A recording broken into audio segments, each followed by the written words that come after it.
Hello everyone. If you're confused about plant hardiness zones and how they work, then you are at the right place.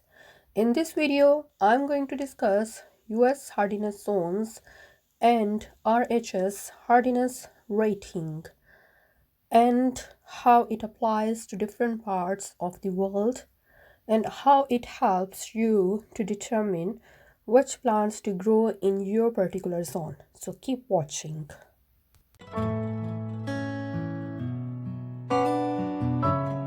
If you are a beginner gardener or are looking for gardening tips and advice, then please subscribe to my channel and press the bell icon so you don't miss out on any of my gardening videos.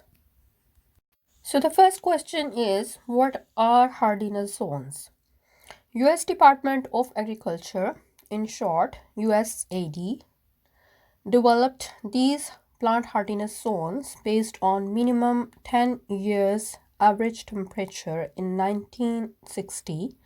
So these are used by gardeners all around the world to determine which plants will survive winter frost in their local climate. So if a plant is annual, it only grows for one season. But if a plant is perennial, it can come back year after year. So if you want to know which plants are perennial in your particular climate, these zones can help you determine which plants are perennial in your particular gardening zone. So basically, these hardiness zones tell you the range of temperature which plants can tolerate in that particular zone. So this is the map of USA, and you can see the whole USA depicts all 13 zones starting from zone 1, which is the coldest, to the zone 13, which is the hottest. Here you can see the minimum temperature range for each zone which plants can survive in that zone. So if a plant is labeled hardy in zone 3, it should be able to survive the minimum minus 30 to minus 40 degree Fahrenheit in the winters. This classification is further divided in zones A and B, which means that a plant in zone 3A can survive a minimum temperature of minus 40 to minus 35 Fahrenheit, and a plant in zone 3B can survive a minimum temperature of minus 35 to minus 30. For example, I garden in zone 8B, so I need to look for plants which can survive in zone 8B, and that is a minimum of 15 to 20 degree Fahrenheit. So here you can see the map of UK, which basically contains zones from 7A to zone 10A, which is pretty mild. So many plants with hardiness rating of zones 7 through 10 should be able to survive in almost any part of UK. For example, this pretty Dahlia plant is mostly hardy through zones 8 to 11. So it can tolerate wind temperatures in a large part of UK without the need for you to dig out the tubers and store them inside. Also, this variety of fuchsia plant is hardy through zones 7 to 10, which means I can grow this plant as a perennial plant in my garden. And these beautiful pansy plants are hardy through zones 8 to 11. So if I want, I can grow them as a perennial plant in my garden with special measures. However, these plants are usually grown as annuals.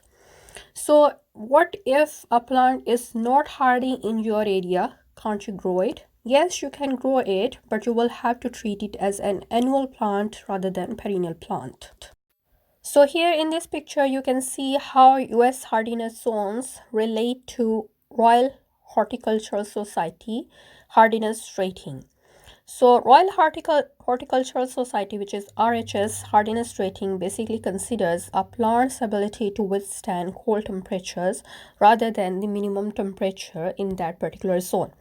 So if a plant is labeled H4, which means it is hardy in average winter, which correlates to zones 8 to 9 with the lowest temperatures of 15 to 20 degree Fahrenheit.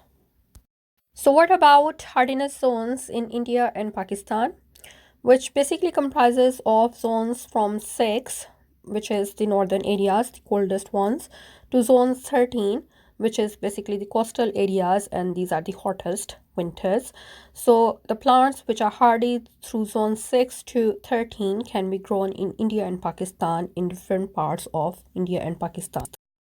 However, these gardening zones are not pretty accurate, as there are different other conditions which should be taken in account when growing perennial plants in your particular climate.